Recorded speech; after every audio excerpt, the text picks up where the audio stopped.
अस्सलाम वालेकुम and welcome to my YouTube channel.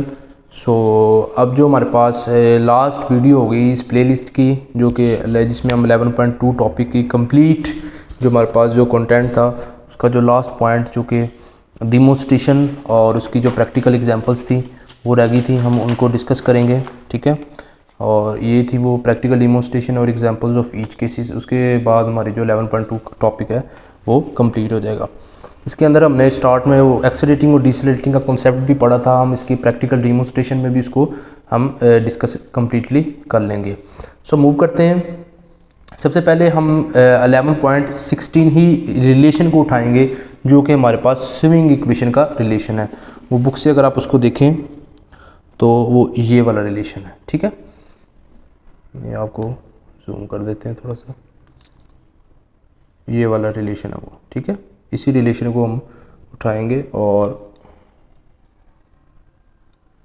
हम आगे फर्दर एक्सप्लेन करेंगे इसकी प्रैक्टिकल डिमोन्स्ट्रेशन में।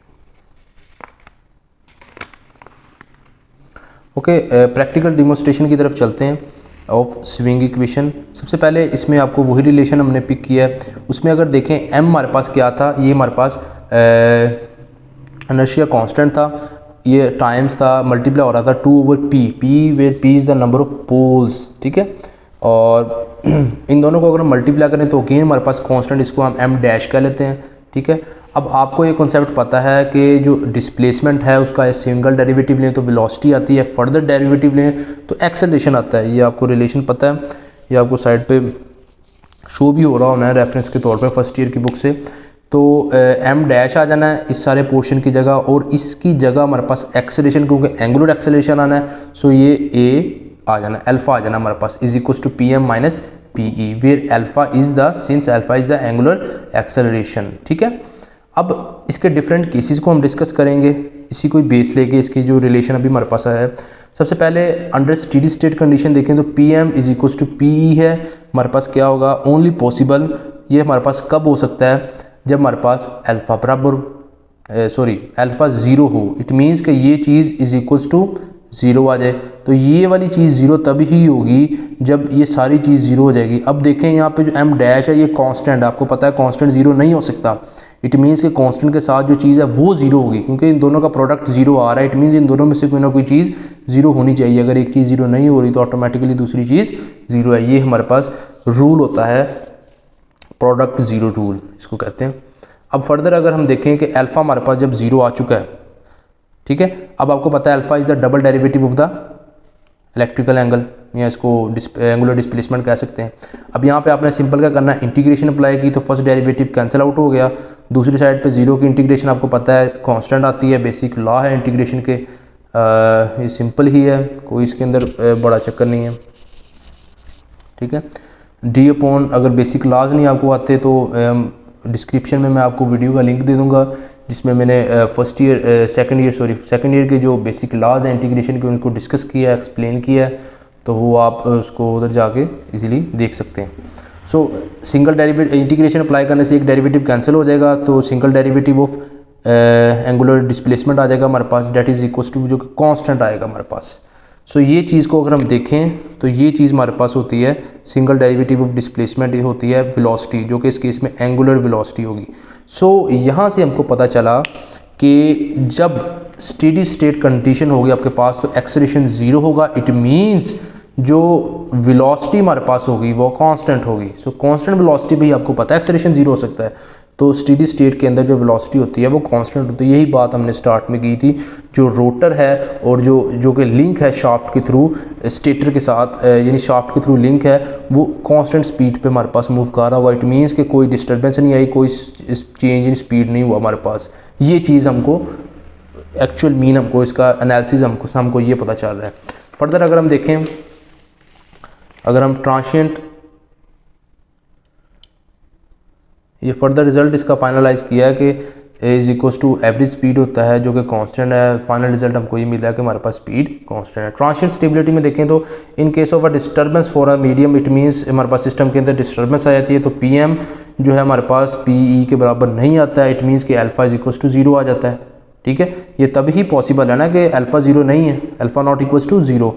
तो इस केस में क्या होगा, अब दो कंडीशन फर्दर यहाँ पे बन सकती है कि क्योंकि ये चीज़ इसके बराबर आ गई और ये ज़ीरो नहीं हो सकती क्योंकि पी एम और पी ई बराबर नहीं है। तो इस केस में क्या है, यहाँ तो अल्फ़ा अब ज़ीरो नहीं है क्योंकि इसकी कोई ना कोई वैल्यू एग्जिस्ट कर रही है एक्चुअल में। तो यहाँ तो ये अल्फ़ा ग्रेटर देन ज़ीरो है, यहाँ लेस देन ज़ीरो है, ठीक है। सो alpha is greater than zero, alpha is less than, it means कि ये इन दोनों का जो डिफरेंस है या तो नेगेटिव होगा या तो पॉजिटिव होगा। ये डिपेंड करेगा अल्फ़ा की वैल्यू के ऊपर कि अल्फ़ा की वैल्यू जो है वो ग्रेटर देन ज़ीरो है या लेस देन ज़ीरो है। अब ये दो केस फर्दर हमारे पास बन चुके हैं।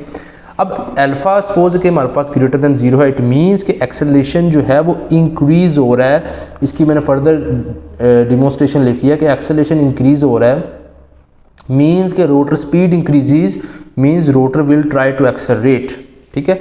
इन दैट केस अगर हम देखें कि उसी रिलेशन को अगर हम पिक करें इसको, तो अल्फ़ा पॉजिटिव का मतलब ये है कि मैकेनिकल पावर अगर बढ़ी होगी और इलेक्ट्रिकल पावर से, इट मीन्स तभी रिजल्ट पॉजिटिव आएगा, ठीक है। It means mechanical power is greater than the electrical power in the case के एक्सेलरेशन हमारे पास पॉजिटिव है।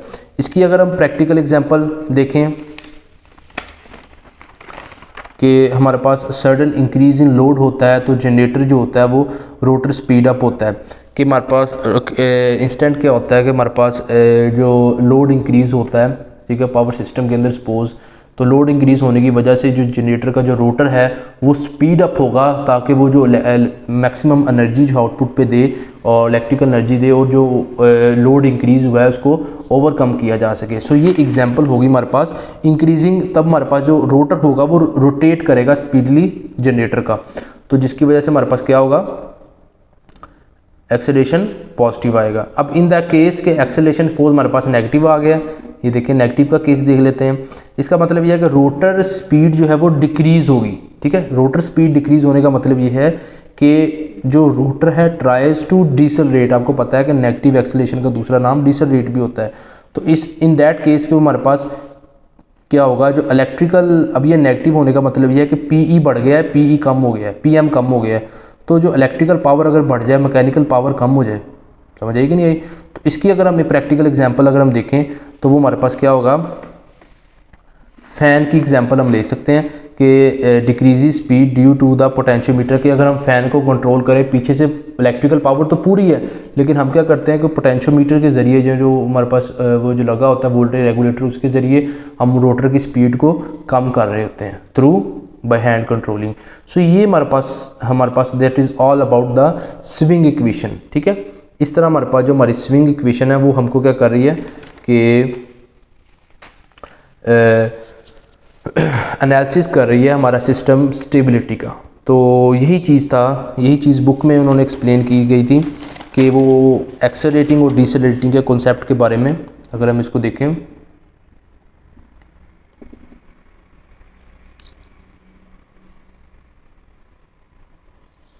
ये देखें कि जब हमारे पास एक्सेलरेट होता है तो जो मैकेनिकल टॉर्क या मैकेनिकल पावर कह लो वो ज़्यादा होती है इलेक्ट्रिकल पावर से। सिमिलरली डिसेलरेटिंग के केस में जो मैकेनिकल टॉर्क या मैकेनिकल पावर वो कम होती है इलेक्ट्रिकल पावर से। यही चीज़ हमने अपने उस केस में प्रैक्टिकल डिमोन्स्ट्रेशन में देखी। मोर ओवर अगर हम इसको फर्दर देखें तो ये जो स्विंग इक्वेशन है यही हमको बता रही होती है हमारे सिस्टम स्टेबल है। तो अगर किसी डिस्टर्बेंस की वजह से हमारे सिस्टम के अंदर कोई एक्सटर्नल फॉल्ट आ चुका है तो उस केस में हम उसको किस तरह एनालिसिस कर सकते हैं उसका।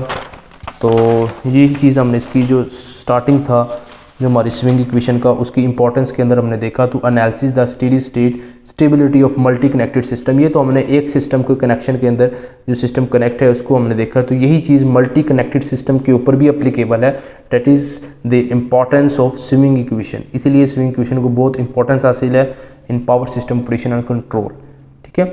सो ये हमने अपना जो कंटेंट था इसको हमने कवर किया है अपनी ये 3 से 4 वीडियोज़ के अंदर। So power system operation control था, इंट्रोडक्शन देखा, उसमें डिफरेंट उसके जो book power system 3rd addition की हादिसात को ही फॉलो किया हमने। स्विंग इक्वेशन देखी, फर्दर उसकी importance, definition, derivation, diagram, practical demonstration की हर एक से एग्जांपल्स हमने अलग अलग देखी। सो ये था हमारा 11.2 topic that is the swing equation, और ये हमने इसमें स्विंग इक्वेशन को सारा ब्रीफली एक्सप्लेन किया। सो शुक्रिया एंड ओके, अल्लाह हाफिज़, थैंक यू।